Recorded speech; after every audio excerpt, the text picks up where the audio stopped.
Welcome back to the No Victim Podcast. This is episode 21. I am Gabe, No Victim, your host. I'm here with my co-host, my regular co-host, the man, the myth, the legend. At Pablo, the no man victim. I can live without. At Pablo, no victim. Farnan. We're trying to figure this legally out, how this At is going to Pablo, work. no Farnan. And we are here. Special episode today. Special guest today. We got one of my elite clients in the house, hailing all the way from Houston, Texas. Online fitness coach, pulling in, just doing crazy numbers. Crazy numbers. 14K last month. Athletic trainer, and just an overall good dude. Pablo likes him. Charlie likes him. This is right. Charlie does like me. That is, I can't Charlie confirm does that. like me. Without further ado, Zane Zbranek. I was wondering if you're gonna get it right. Zbranek. Zbranek. Yeah. Zane Zbranek. Amazing intro. Dude, happy to have you here, bro. Very So happy. what we like to do here is just kind of give us the cliff notes, give us, I guess, the short story of who you were before, you got to this point, 14K a month, online coach, and all that in between. Yeah. So I played college basketball, and I got my degree in exercise science. So I knew I always wanted to be training. Was obsessed with the body, all that stuff. And then I trained at 3 of the top health clubs in the nation, 2 in Texas, and then 1 in California.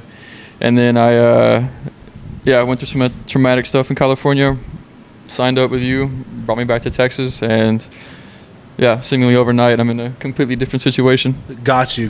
And I'm curious, what can you talk about what you went through? Can you talk about that low? What would you say is the lowest moment before before this online coaching thing worked out? What was that low point for you? Yeah, so I got engaged when I was in California, and a phone call just changed everything with that. And from that point on, I was sleeping on a couch for the next 3 months. Oh shit! And you rented a room from somebody? No, it was my apartment, but I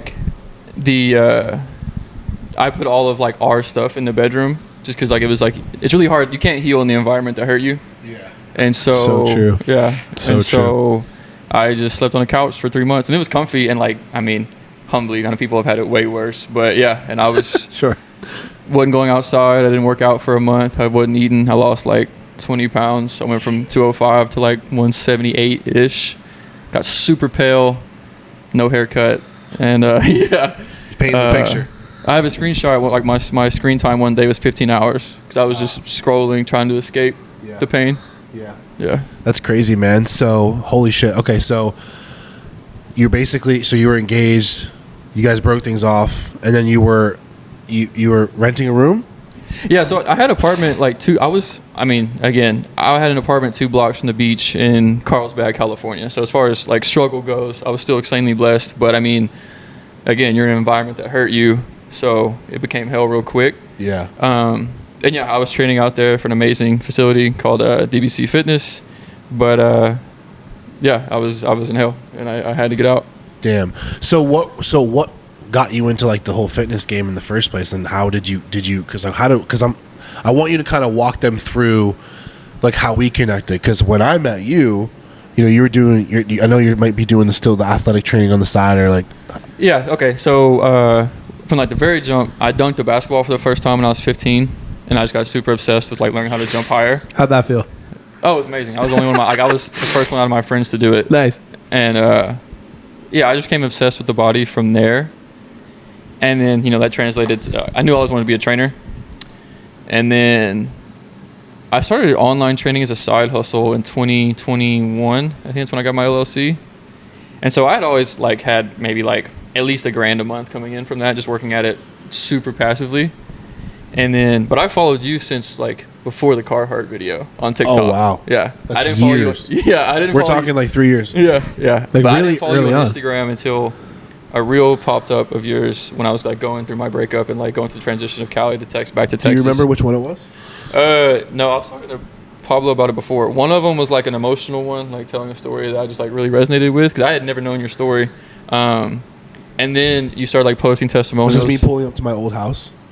Probably. I think you was just posting stories about like your old job. That too, yeah. Yeah. Yep. And then you started posting like testimonials.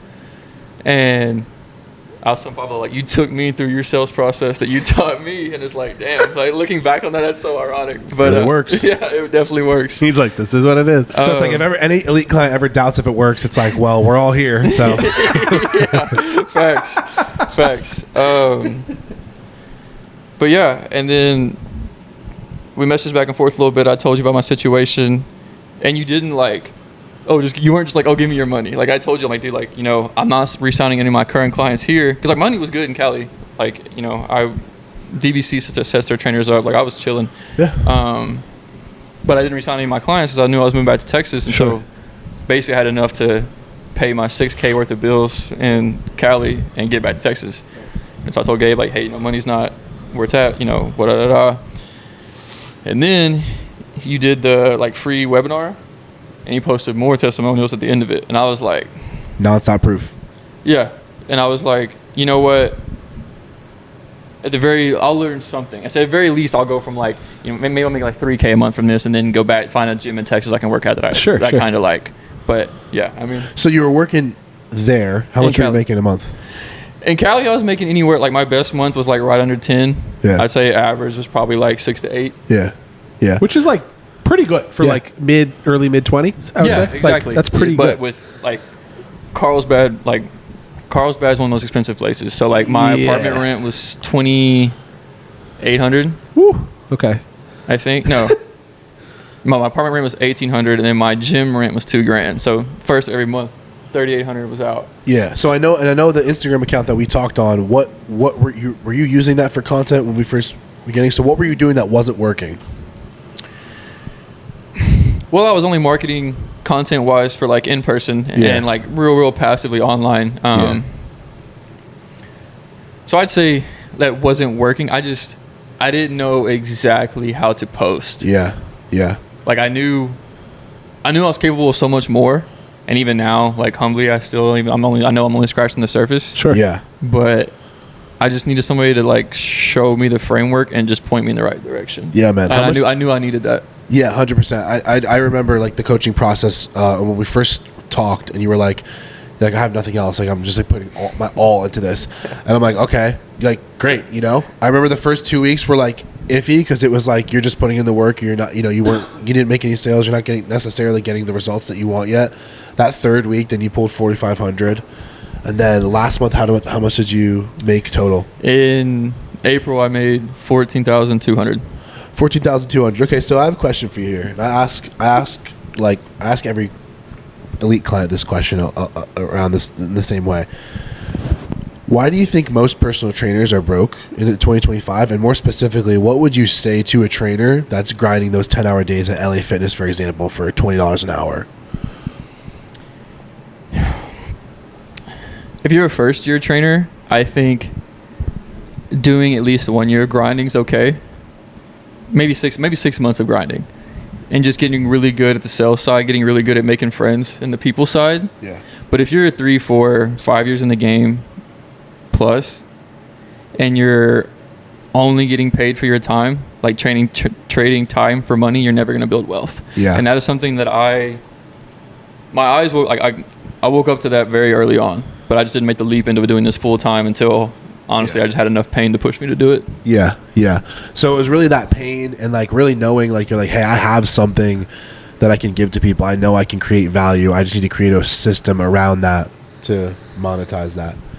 Love it, man. So and for those of you that are watching, if you're in a similar situation that Zane was, good at what you do, but just stuck financially, you guys can DM me the words Elite Podcast on Instagram. I don't work with everyone, transparently, just like Zane said, there is a qualification process that I go through to, before I let anyone on the team. But regardless, I am looking for those individuals that do want to build their fitness coaching businesses. And if you resonate with Zane's story, and really we're just getting into it, but throughout the podcast, and you want to use a similar system to Zane, I can teach you how to use that system. Just like I said, DM me the words Elite Podcast on Instagram, and we can go from there. So I want to get into more of the specifics here because,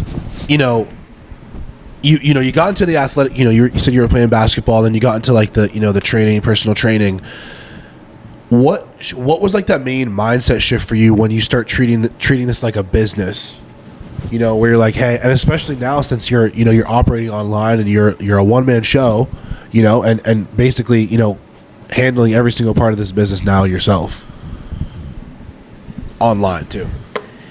I think realizing that making the mindset shift of this is not just a hobby anymore, this is not just a side hustle, like God put a lot in me and I want to make a massive impact, and so just wanting that or just praying for that, it's not going to happen. So I have to put in a massive amount of work. Yeah.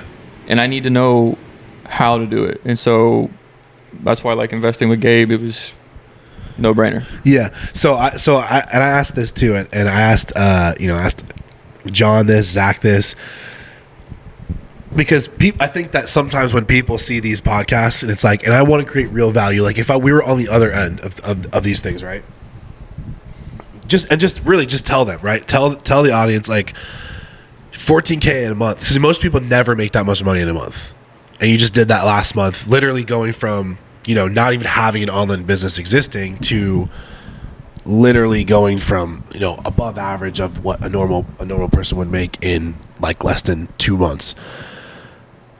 So what are you doing differently than most online? Because there's online coaches that don't make 10K a month in their first year that have been doing this way, way longer than you. So tell them, and you don't have to hold anything back, like really tell them, like, what exactly are you doing that's allowing you to make so much money at such a faster rate? I think it all goes back to like what the mission actually is. Yeah. And me, I really, really, really care about men's health, and I hate where like men in society as a whole is, as far as like mental health and how men are perceived, like toxic masculinity, all that bullshit.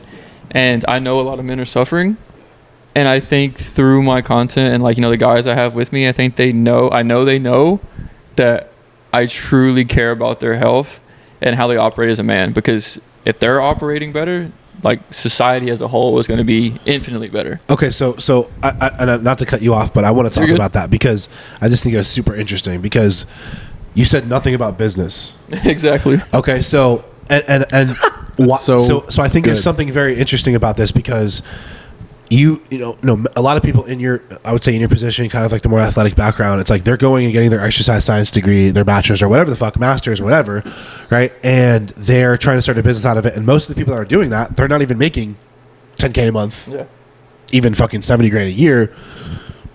So do you think that exercise science degrees are a scam? Or like, what you're basically saying, like, your ability to create value for other people is more important, and your drive to want to do that is more important than your education. That's basically what you're saying. Yeah, and that's a great question, because I get a lot of young guys that come to me like, oh, do I need my degree? Do I need a certification? For anybody that's watching this that wants to get in this game, I can set myself apart because of my anatomy knowledge background, but I played college basketball at 2 of the top exercise science schools in Texas, and so that situation is not normal. If I could go back and I wasn't playing college basketball, I would get certifications from 2 particular entities in like the US and get into a gym and do the sales side for like a year. Yeah. And learn how to sell, and then go into the business. Yeah. If I didn't play sports, I wouldn't go to college. Yeah. For sure. Got you, man. Because now I think a lot of people too, and Pablo, you can chime in on this, is like, for sure, because now you're kind of starting to do this too, is like people don't really understand how powerful social media is. Like, it's kind of crazy to think. Facts. Just crazy. Just all things aside, right? You started a business, and your second month you did $14,000 at like, something crazy. Like, we'll say, at being generous, we'll say a fucking 80% profit margin, right? Most people will never make that amount of money in their life. Most people don't even understand how posting on Instagram, how the fuck is posting on Instagram is a better path financially that will create more security and financial prosperity for your fucking family than going to college? Like, how does that make sense? That almost seems too good to be true. It seems like we're in a fucking utopian society or something. Yeah, and I think how do you get someone to wrap their head around that? Yeah, and especially hard too, because I mean, you guys are only a few years older than me. Like our generation of parents, you know, it was you go to college, you get a degree, you get a job in your degree like field, you work that till you're 60, and then like, you know, you retire and, you know, enjoy your freedom then. And that's not, it doesn't have to be that way anymore. And I think the shift to like people working for themselves is obviously like infinitely more powerful than just going to get a degree and then sitting a job you hate for the rest of your life. Sorry, real quick question. Did you have anyone, like, whether it be a parent or someone in your life that was a business owner growing up that you were like, man, I really want to, like an example maybe of some kind? And before you answer that, just like preface with the fact that for most people to like just jump that gap to like understanding like, oh, the difference between entrepreneurship and 9 to 5, like the mindset is so fucking rare. Like the chances of that happening are very, very rare. So how did that happen? Yeah. So to answer your question first, my dad runs his own law firm. Okay. So like I got to see that, you know, like, and then that's, you know, hard hours, tough problem solving every single day. Absolutely. And then the mindset shift from that, I think for me, I value my time, bro. Like, I've lost a lot of people in my life. Like, my best friend, got killed by a drunk driver, and I was in high school. Or no, he was in high school. I was in middle school. And so, yeah, life's short. And I'm like, I think men, they just get sucked into these positions where it's like, oh, well, I'm doing what I kind of like. I'm doing what I kind of want, because doing the hard thing of like starting the business, pursuing this, whatever, they don't want to make that leap. And that's where I was at for a long time. Why do you think that is? Why don't men want to make that leap? If it's so like good on the other end. They're not uncomfortable enough. Wow. There's like the gap where, you know, like this would push them to go that route. Yeah.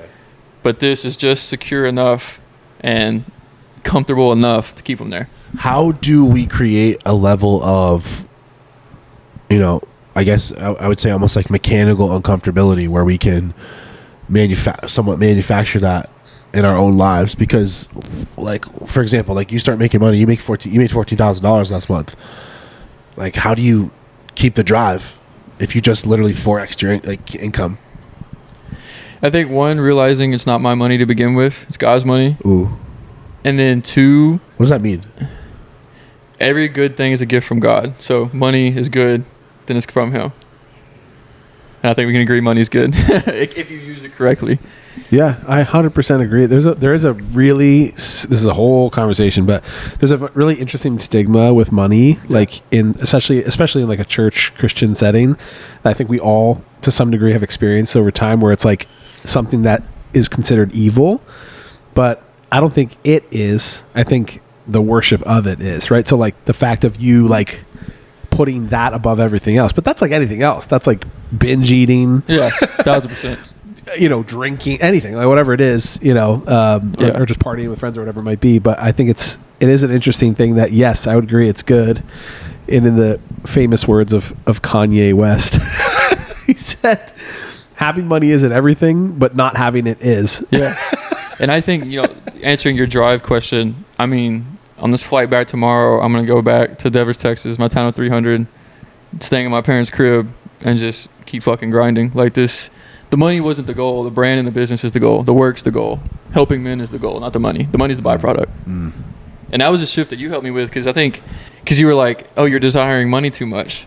And I was like, well, I'm borderline fucking broke. Yeah. I was like, what do you mean? I was like, anything in my life that I've prayed for and worked for, I've prayed for it, worked for it, and just let go of the result. And then I got it. And so it's like, it's really true. Anything you desire, like you have to let go of the desire of it. Yeah. Because like you're basically just focusing on the fact that you don't have it. 100%. Yeah, 100%. I think the fact that like when you really want something, you know, it insinuates the fact that you don't have it. And it is hard though. Like when you are strapped and you don't have cash and like you've got bills and life is just continuing on, like there's no worse feeling as a man. Yeah. Oh my gosh. Yeah. You know, and I've been there many times in my life, and I think that we all have been there, you know, and it's like, how do you go on, I think that there has to be I think this is ultimately the difference between success people that are successful and people that are not successful. Is like the people that are successful, it's like you take everything away and they'll be right back in the same spot 6 months later because they possess the traits to be able to be successful. And I think it's really important to know that. I mean, people think like, you know, for example, like I just bought a Lamborghini. It's my dream car. It's most people's dream car, but people think that like it's like, oh, I get the car and I'm happy because I have the car and I can just like let off the gas, and it's just like the opposite is true. Like it just validated me even more. And every time you get to the next level, like I've said it before, it's like you're at the bottom of that next level, but it's so crazy that, you know, once you make a certain amount of money, Zane, I know you've experienced this before, but it's like you see what's possible and you're just like, damn, like what else could I do? And you start to think, you're like, what is the actual potential that I have that I'm capable of? And like I think it's one thing to like say it, and then it's another thing to actually do it. And there's few men that actually do it and take their fullest potential and harness it. And actually, I'll say like, you know, being a man that's like reaching his fullest potential, there's just so much sacrifice involved. And it's like the reason why most men don't reach their fullest potential is because there's just too much sacrifice involved. It's just too hard. Like, it's just too hard. It's like, that's okay. And like, there's some men that will be winners and there's other men that will be losers. But I'm curious what your thought is on that. And like, what would you say is like the biggest, driving factor, or more so like what's the conversation that you have in your head on a daily basis that allows you to keep going? And think of it this way, like, you know how you're young or you know how, if you're a young kid, you see people that are successful and you're thinking, well, how is this person always motivated all the time, right? You always think that from the outside of you. You're like, oh, well, like success motivation is it like the same thing? Then you get to the point of like some, you know, mild financial success or whatever have you, and you realize you're like, most of these results came from all the times I wasn't motivated, because I was motivated like fucking 20% of the time, and 80% of the time I just had to double down on the system that works. Pablo, you said this before. It's like being in the mood, you know, discipline is something like being say it. Yeah. Quote. He's like, go ahead and say it. My mentor told me that commitment is doing the thing long after the mood that you originally had set it in has left you. And I love that. It's so good. And it's true, because it's like, you know, it's obviously you make a commitment, but sometimes you don't feel like doing it. And I think it's actually really interesting. I think I wanted to kind of ask you on that point, at least from what I'm taking away from what Gabe is saying, is like, it seems like, because I know I went through some hard stuff, and you had mentioned briefly that you did as well. How much of a superpower has that been for you? Because you know, you were a different man before that, right? And to some degree, honestly, like we talk about this sometimes as well. Like, how spiritual has this been for you? You know, becoming a new man is like a spiritual thing. You know, and I don't know. Just wanted to hear your thoughts on how that's been a superpower for you. Yeah, I've said this for years. Your pain has a purpose. Yeah, and for me, I've struggled a lot with self-sabotaging thoughts. Of course. And I actually talked to Gabe about it like early on, signing up with him too. Sure. And I've realized, like, if a man has self-sabotaging thoughts, that's really just revealing how you view God. And like, for me, sure, I was like, you know, everybody else could be successful but me, or I could only reach like this point of success. And then like God be like, yeah, no, like you're done. But I'm gonna take it away now. Right. And so through this process, I've been forced to like really pray and not hide what I want from God, and be like, this is exactly what I want. I know you know this thoughts and like all this stuff in my heart already, but like I'm not gonna BS you anymore, God. Like, this is what I want.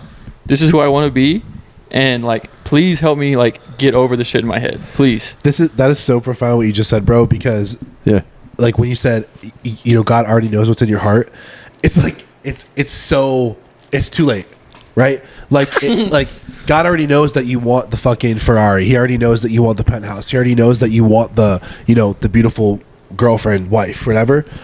And I think that the real friction comes from denying it, right? It's okay to want to want the nice car. It's okay to want the material things. It's okay to want the, like, you know, a hot girlfriend, whatever, for the right reasons, right? And well, I'm not saying to want those things like if in a bad way, but God already knows your desires. And like, I think that, you know, kind of going back to what you're saying, it's like when you self-sabotage, it's kind of like, you know, you're basically like, it's like, it shows how much you believe in God, right? It shows your relationship with God. But I've always said it as you become exposed to what you could be, like the potential of what you could be, that never leaves you as a man.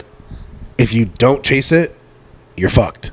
Because all it does is, there's really two subsets of people that will, I'll say three, that'll split you in. It'll be the person that has the exposure to like the goal, and then they go after it and they accomplish it and they be like massively successful. This is like 1% of people. Then there's the other percent of people that like, they will hear it and then get exposed to it and immediately deny it. And then they never become it. And then there's the other people, and actually I would say it's better to be that than it is to be this third subset of people, which are the people that become exposed to their potential. They see it, they know they can do it, they think that they deserve it, but then the work does not match the goal.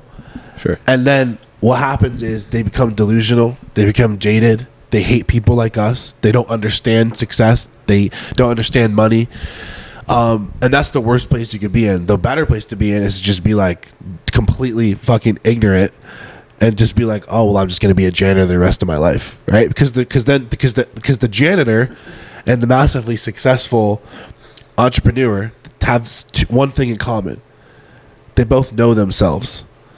The person in the middle doesn't, and that's where the majority of people actually are. What do you think about that, Pablo? Yeah, I mean, it's like your classic, like I think a lot of people, you probably both relate to this as well. It's like a lot of people often chase, when I have found a lot of successful people just attract, you know, like they become the person rather than like chase the thing. You become the person that naturally those things become attracted to you. The people, your circle, the right people, the right places, the right things, the right thoughts, I mean, you change your thinking, you change your life, right? So, and it's just, I know it sounds so like, or can sound almost like corny and all this stuff, but it is like the real deal, you know? And it's cool that you learned this in your 20s too. Like it's amazing, man. It's so cool.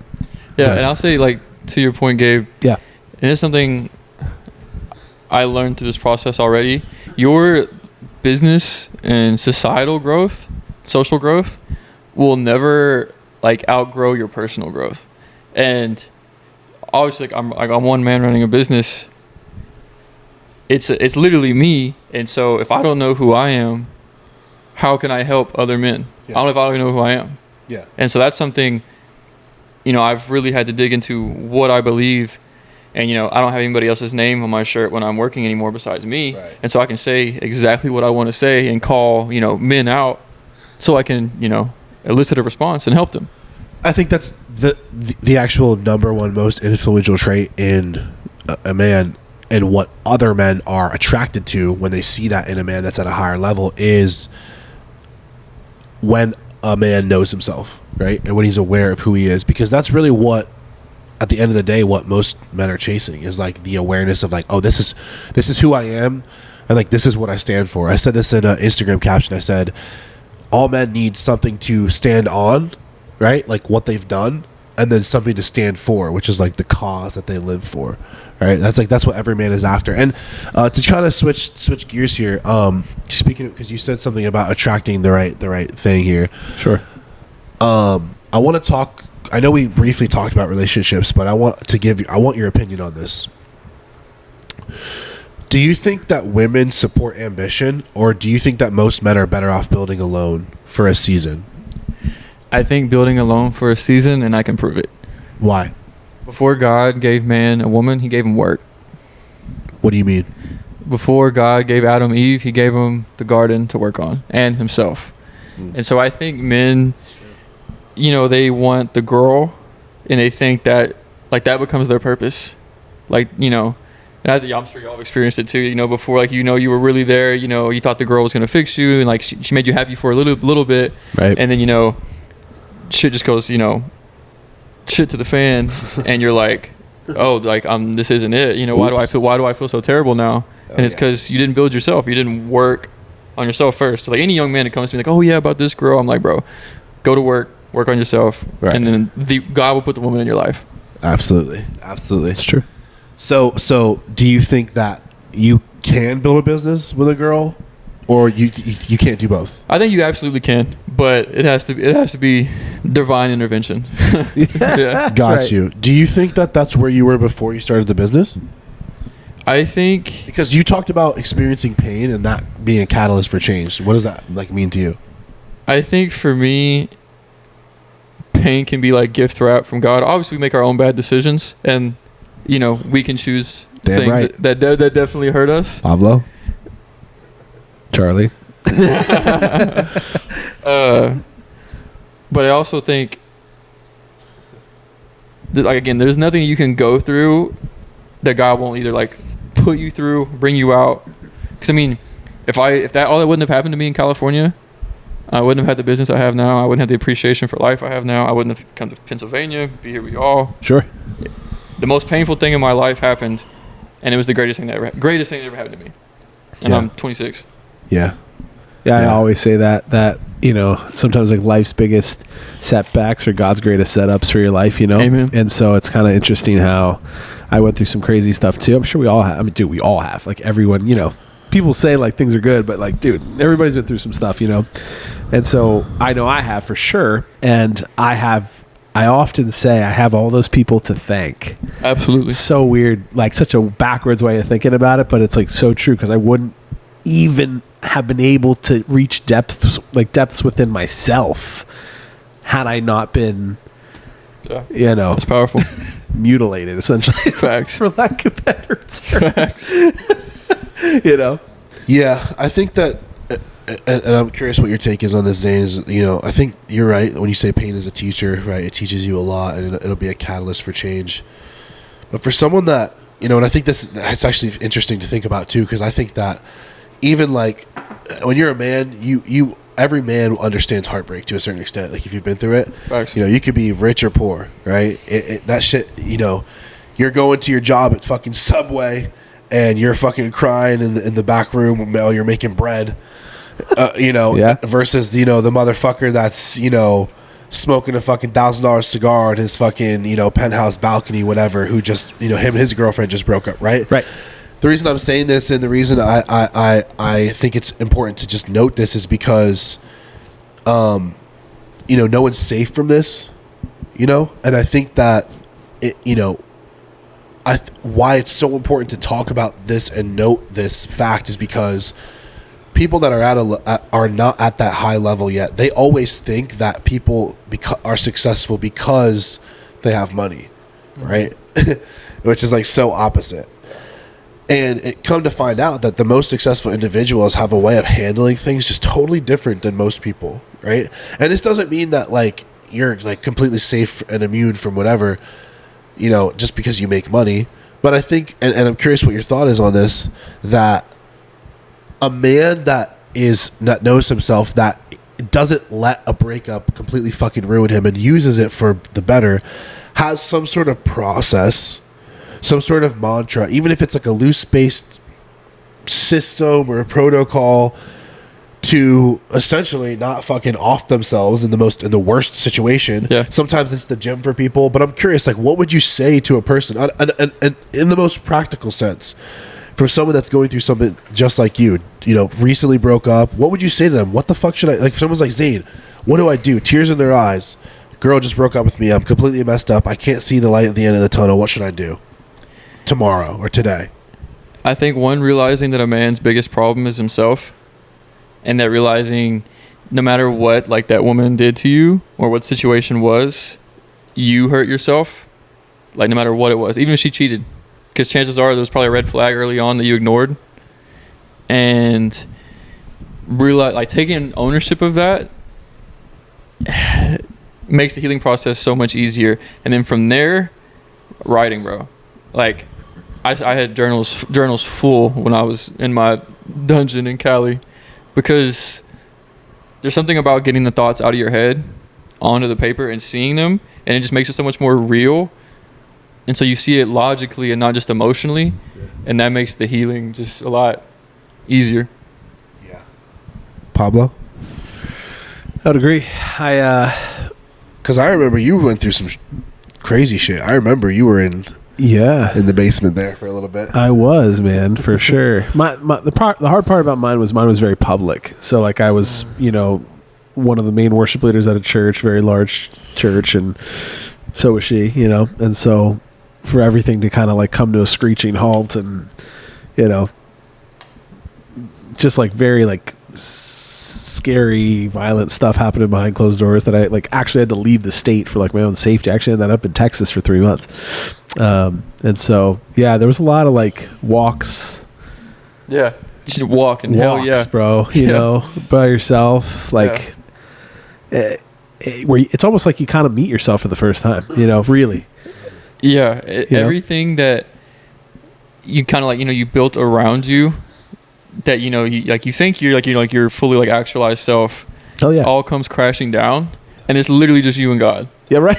That's literally it. And it's from that. And like, that's the starting point. Like once you hit that, then literally the bottom of like self-awareness. Sure. And then going up from there. Yeah. A lot of walks in Cali too. Yeah. Walks for sure. But I think, to kind of bring it back to like what we all kind of are doing now, it's like I think it really makes you a lot more empathetic for people. Yeah. It helps you see situations a little bit, differently and stuff. Like I think for me, like, which I think actually I meant to ask you about this too. It brought me like really around for like what mental health really like looks like and is like, you often see, I saw this meme the one time where it's like a giant circle and that's like someone's life. And then inside the circle is a little speck. And it's like this big circle is their whole life. The little speck is how much you know about it. Exactly. And it's true. Cause like, you never know what someone's going through. Not that it justifies someone being mean to you or, cutting you off and whatever. But like often when someone treats me badly out of nowhere, randomly or whatever, it's about them. It's not about you. 100%. I'm just like, I wonder what they're going through. Like, I just think about that later. Exactly. Exactly. And I don't take it personal, but good. How important do you think that understanding people has to do with being successful in like in all arenas? And also being a successful coach, honestly. I think going off what Pablo said, everybody's struggling. Everybody has trauma. Everybody has like a past stuff they're dealing with. And it took something for them to get in front of you that day, whether on a screen or, right in like physically in front of you. Right. And even if they get like open up to you and tell you about it, you're never going to know exactly how they felt, but you can relate to it. Cause I don't like comparing pain. Like I know people have had it way harder than me.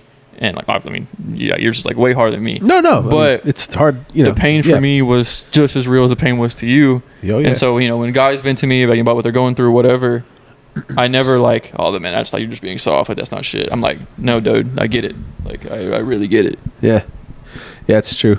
And I found that it's hard to kind of explain it, but I have found that usually when like you allowing yourself to go through something, like you going through something essentially can open the floodgates for you to help other people around you. Because then you start talking about it and then all of a sudden like, oh, everyone else is starting to, I've been through something like that as well. And so to bring it into like coaching, because I know you said you did a little public speaking, which I thought was interesting on, was it mental health we said? Mental health, yeah. Mental health and faith. Tell me about that. What was that about? Like, yeah, so at my first school, my first college, Hardin-Simmons, chapel was mandatory.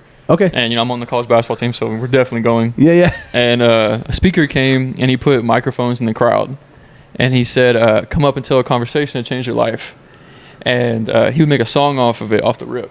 It was super impressive. Interesting. And I felt this push, and I went and told a story about a conversation I had with my dad. Because when I was in high school, I emotionally developed a lot quicker than everybody, so I was exposed to, like, real pain, I would say. Sure. And so I, like, freshman through junior year, I would say I had like bipolar depression, 1,000%.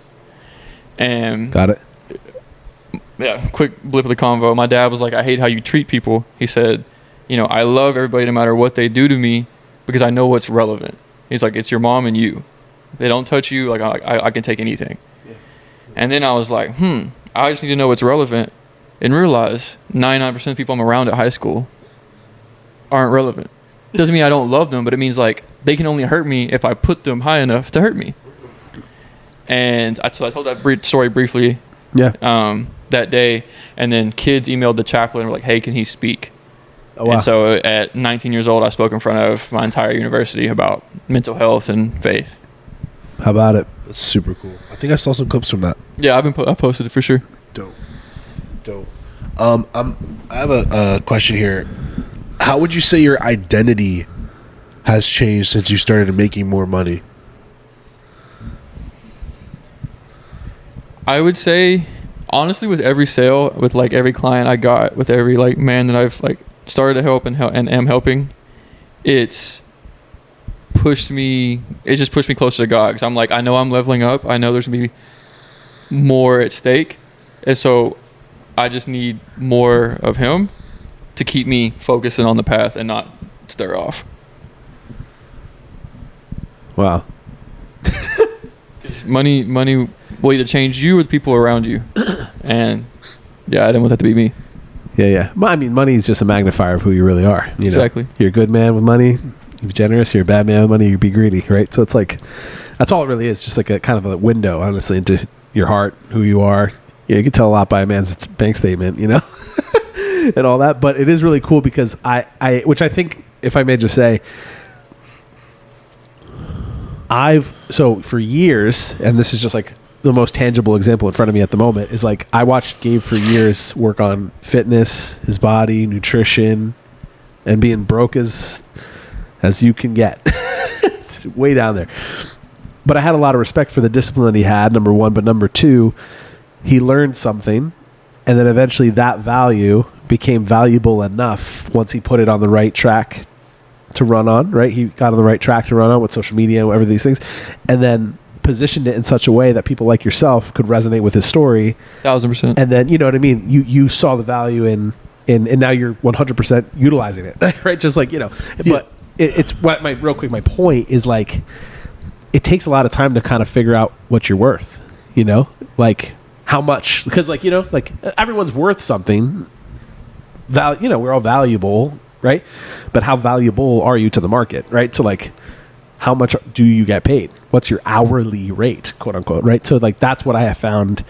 And maybe to Gabe's point is like, as you're making more money, becoming more valuable, it's like, how does that feel? Like, you know, like your hourly rate went up last month. You know? Yeah, 1000% for sure.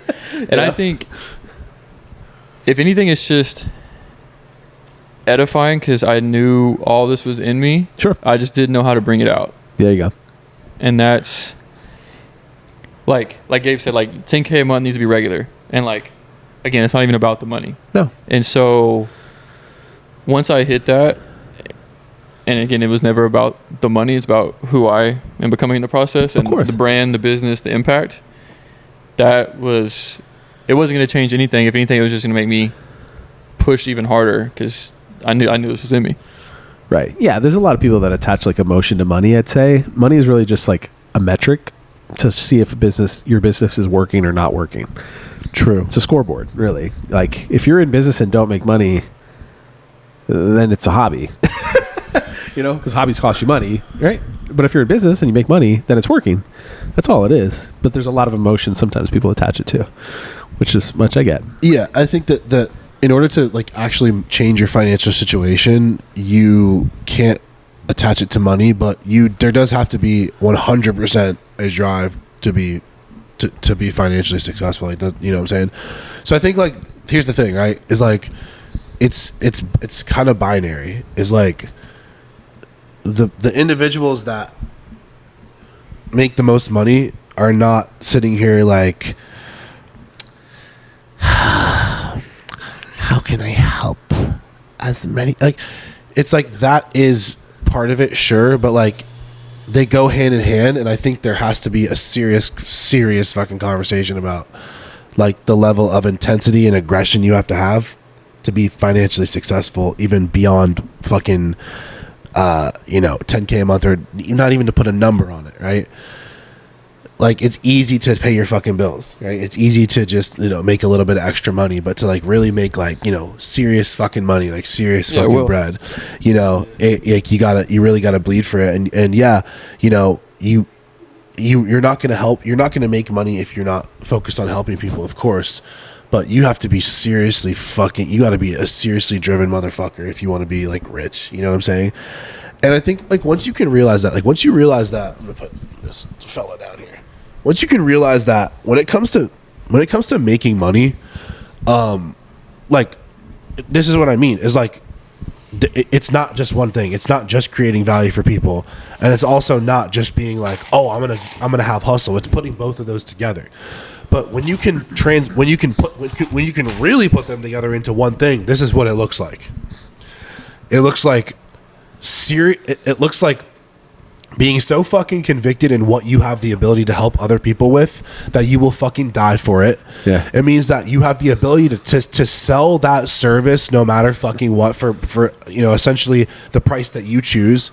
And it also means that when you talk about your thing, it's never wishy-washy. It's never like fucking neutral. It's like you pick your side, you pick the people that you're going to help, and you essentially like you draw a line in the sand. And I think it's really important because a lot of people don't understand that entrepreneurship is based off of creating value for people, but it's also about forcing a result. Like, think about it. If you're just average and you're average motherfucker, like you will never, if you just go with the flow of life, right? And just, you don't force any result, you're just going to make regular money, and that's okay. Right? This is a podcast for entrepreneurs. We all want to make serious fucking money. You have to help people, but you're not going to help people, and you're not even going to, no one's even going to fucking know who you are if you're not aggressive about even talking about your thing. The reason I want to talk about this is because when I was 23, 24, I lived with my ex-girlfriend in her dad's house, and I had, nothing to show for myself. No one knew who I was. And I had no brand. All I did was I worked at this I was like a painter, and I worked at, I did like the lawn care stuff, the lawn fertilization. And I hated my fucking life. I was like broke. I was having problems with my girlfriend. And then one of my childhood friends killed himself. Like that was just a terrible just experience, seeing his father and his brother. All this shit happened, right? And I would think, because like, for example, you're on this podcast now, we've had John here, and then Zach and a couple clients before that, done well over $1 million on fucking Instagram, changed thousands of lives, right? Driving my dream car, and I do whatever the fuck I want every day. And by the way, most people told me that I was doing the wrong thing. The reason I'm saying this, they still are. But the reason I'm saying this is because the most powerful thing was those conversations that I had with myself in those moments. And what I mean is this, is I would literally say to myself, I would say like, if I do like build this brand, if I do, because I was obsessed with like social media. Because I was like, oh, this is like the ticket, like this is how you blow up, right? But I just couldn't figure it out. Like I couldn't figure it out. But I would be like, I knew all the guys, right? I knew all the names, right, in the fitness industry, and I would be like, oh, then I became one of them, right? But I would always think in those moments, I would think like, God, if you can just like give me an opportunity, and I'd be like, it's so crazy that it would be such a fucking miracle if this shit worked out for me. Just my fucking luck. It would be such a fucking miracle if this actually worked out, that I would have no other option but to create like the most like the deepest level of connection with other people, that like I knew it would happen. I know this may sound like foo-foo, that I knew it would happen before it happened. So now when it happens, i.e. like someone comes up to me on the street and says, yo, game no victim, we're at the gym, game no victim. For like 2 seconds, I'm like, oh, this is so crazy. I just put myself right back in my ex-girlfriend's room. I remember when I was like, this was like during the off season of my job. So like she would go to work, and I would wake up at like 3 p.m., but I wouldn't like leave her room till like it was dark. So I would wake up at 3, it would get dark 3 hours later, and I would just like be in her room with the lights off, like on my phone until she got home from work. And my life was terrible. Like I would eat Wendy's every day. Like it was just terrible. And I would sit in my room, and I would just cry. Right. And before she got home from work, and it was like evening. Right. And then I would just think to myself, I'd be like, it would be such a miracle if this shit worked out. Because I used to think to myself, I was like, oh, this stuff doesn't work out for me. Like this is not in the car. The social media thing ain't for me. It's for this guy and this guy and this guy. And like, I guess that's just not for me. But I knew that it would be such a miracle that if it worked out, that that's the key, right? I go, it would be so crazy. It was my only dream. It was like my dream to be like, have a social media brand. That was my dream. And I was like, it seems so far out of reach that if it did happen, it would be a miracle. Like I thought it would be a miracle so much that when my life started to leave clues that it was happening, I was like, oh fuck. Yeah. Like I have the chills right now. I was like, oh fuck. This is happening. Yeah. Right? At my job, when I had a TikTok blow up while I'm in the work truck, I'm like, oh fuck. I'm like, this fucking internet thing. Then luckily I'm like, fuck. I'm like, how can I was like, I need time and to really make these videos. Like, how am I gonna? Then I'm like, oh, Uber and Lyft, right? So then I do Uber and Lyft, and it opens up more time and energy. And then right? But then if you're an average thinker, right? Because then my rent's coming up, I don't have the money for rent. So if I have I'm thinking like an average person, I'm thinking like, oh, this is not for me. I better go back to like the next warehouse, which I even did. I even did do that. I went back to a couple other jobs, went to Vitamin Shop, Max Fitness. I was like, well, I'm scared, right? Yeah. And that set me up. I realized I was like, oh fuck. I'm scared. I'm at this fucking warehouse again. And then I go to the Vitamin Shop and I'm in the parking lot and I'm scared. I'm like, why am I scared? And then I remember when I was in the Vitamin Shop parking lot and I felt so like embarrassed and humiliated by the interview that I just had. And I go, I'm so sick of having these doors slammed in my face. Like, I can't take this anymore. I was like, the best option now is to literally just be more broke and do TikTok and Instagram. because I've explained it as that I was narrowed down by suffering. I had no other option, right? But then now that I'm thinking about it, all it was just a clue. So like I always say, success leaves clues. It's an Ed Milet quote. But now I see it. And now my friend Nick is even seeing it now, where he saw me move into his brother's room and now he sees me buy the Lamborghini. But guys, the reason I'm saying this is because I believe that, and this it's good that we have Zane here because Zane's spiritually inclined. Of course, Pablo is as well. But I believe that we're all bestowed with these thoughts and these feelings of what we could be. And I truly believe that once that's set in stone for us, that doesn't ever change. It may not look the exact way that you think it does. Like I always thought I would be like a famous singer and I would perform for an audience. Well, it ain't that different, right? Did over $1 million. I got a pretty big audience, right? And I'm able to perform, right? I'm still able to speak on a microphone, hypothetically, and I'm still doing that. And why that's important is because I thought that was going to be the band, right? We thought that was going to be the band for us. But when you follow your heart, when you follow your passion, when you follow the path that God has set out for you, it's really amazing what can happen. But the reason I'm saying this is because, not to get too deep here, but I'll just say this: like the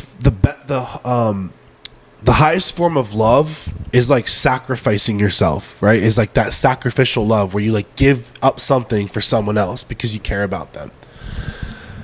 And part of becoming the ultimate version of yourself is you really have to understand that what this looks like is in the simplest way is like you're dying to your old self, right? So if you die to your old self, that means that a new version of yourself has to come into play, right? With that being said, there's going to be resistance, right? People are going to tell you you're going the wrong path. You're going to get other people that are going to pass you up, right? But like I said before, it's like if you truly believe that you're meant for something greater, I've said this before and I'll say it again. Who gives a fuck how you're going to do it? Like, who cares? I rarely ever, even now to this point in my business, I rarely ever think about how. I just think about what do I really want to happen in my business and who do I need to become to make that happen? 1,000%. Yeah. What do you think about that, Zane? I think, well, one, going back to like your story of like crying in your like ex-girlfriend's house and like staying in there till nighttime. My wallpaper on my phone is still the couch I slept. It's still the couch I slept on in Cali. And before I moved out of that apartment for the last time, I went into the bedroom and I just like sat on the floor and just like looked and just like cemented that feeling in me, because I knew I never want to feel that way again. And then with what thing you said most recently, being buried and being planted looks the exact same. Like getting like dirt looks the same no matter who or what's throwing it. Yeah. You know, whether it's somebody or God or life. And, you know, you have to die to yourself. In order for a seed to become a plant, it literally has to die. And so I think... Yeah, it's true. Hitting that point, like men won't reach that highest potential and literally until like you die to yourself. It's almost like the Bible says that.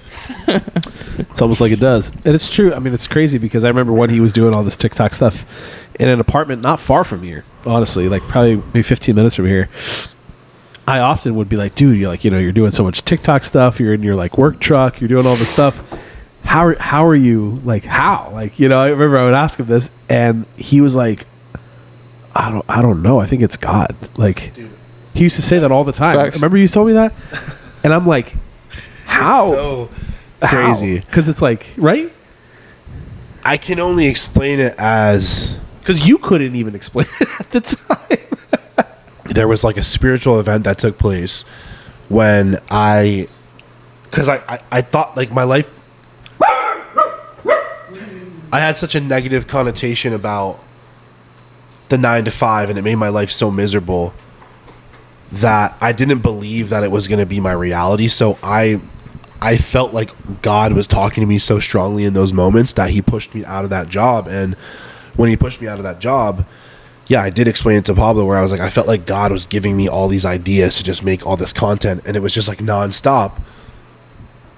And I really feel like it was like God basically saying, I'm giving you this opportunity to make this content. Take advantage of it now, right now. It's not going to fit like your perfect like plans and all this stuff, but right now you have this opportunity. You just need to take advantage of it. And I believe that happens so much more often than we even realize. And it's just about realizing the opportunity for what it is. And I would say that was probably, to this point, the most life-changing moment for me. Yeah. Yeah, and that's, you're aligning, your purpose was aligned, right? And so, I mean, dude, there's times before, like, I get on my phone and, like, you know, post stories where I literally pray and I'm like, God, like, speak through me. Like, help me convict a man today. Preach. And... Dude, it's like that, man. Yeah. When you really think about it, that's like all you're doing, you know? Yeah. I have to ask, as we kind of come to a close here, I just want to ask, like, we've talked about, obviously, the past, present, but I was curious, like, where are you headed? Like, where... Go ahead if you have to say something. I was going to ask the same exact question, but more specifically, I was going to say 30K months.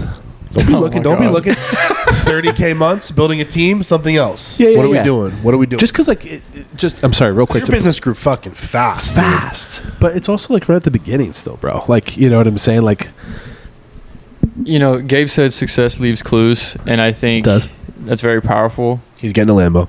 And no, I don't need the lamb. I don't need the lamb. But I think for me, you know, throughout these past like 4 or 5 years where I've been training in person, and I've been in like amazing facilities, like amazing jobs. But even then, I would say I was like 95% content or aligned. I had to scratch the whole time.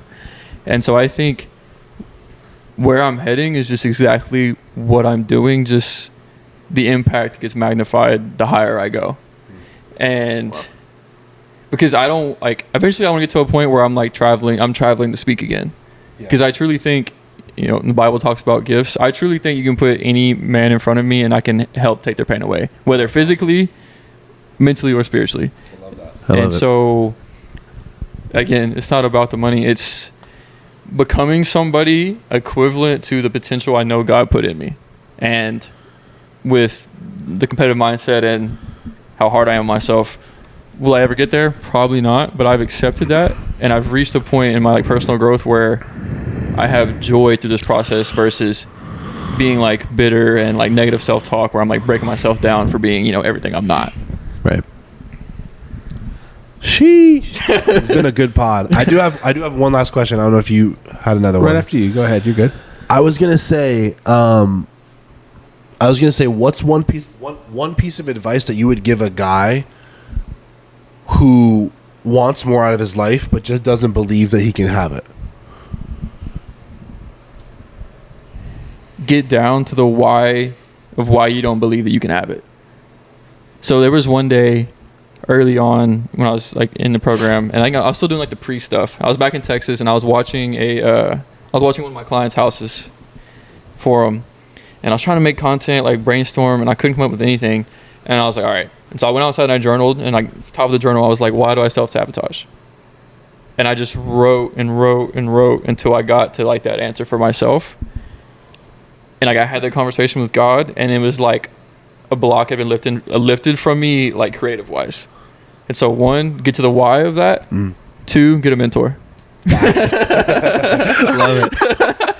Love it. Find someone. I think another thing too about Zane that which I appreciate that, but also like I think that you have an ability to be coachable, and I think that's really important. Is that Zane knows his extent of knowledge, and he knows when to ask for help. And I think that I'm painfully aware of my lack of knowledge. Yeah. So like the thing is, the why that's important though is because the people that don't, ironically enough, coincidentally enough, should I say, don't seem to progress in their life. They never ask for help because they think they know everything, right? So like, for sure, the reason why Zane even knows half the shit he does, and was even able to grow his business, is not because of what he learned from me, but it's because of what his ability to be coachable and implementing what I taught him, right? Like you did what I taught you and you got the result from it. So now you can speak from experience. So, which I think is super important to be coachable. And before your question, Pablo, you're I'll all go good. off of that. And it goes with like with health and fitness. I get, guys are so prideful. It's like, oh, I want to drop 20 pounds. It's like, oh, it's a specific goal. I had a specific business goal. I didn't know how to get there, so I hired somebody to teach me how to get there. Yeah. If you have a specific health and fitness goal and you don't know how to get there, the chances of you getting there is almost none. Yeah, exactly. So, what were you gonna say? No, I was gonna just say, we've never done this before, but in 21 episodes, I know that Zane wanted to like pray us in. Do you think he should like pray us out? Yes, I think you should definitely do that. I'd love that. I think that'd be sick. We've never done that on the pod before, but I don't want to miss anything. Like you could, so that's a final let's thing. do that. Let's close out with the prayer. We'll do it. And where can people follow you or connect with you if they want to see what you're building? Yes, exactly right. Yeah, so you can follow me on everything. It's at Zane Zbranek, ZaneZbranek. I know it's a mouthful, but I had to go with the full name because I love that. And if they want to get in shape, they want to improve their physically and fitness wise, how can they get in contact with you? Like, what should they say? Should they message you something? Is there something they should? Just message me the word start. Ready to start, make a change. DM me that on Instagram, and I promise you're going to be jacked, mobile, pain free. You're going to be able to use the muscle you get. Ooh, I love that. Love that. Awesome.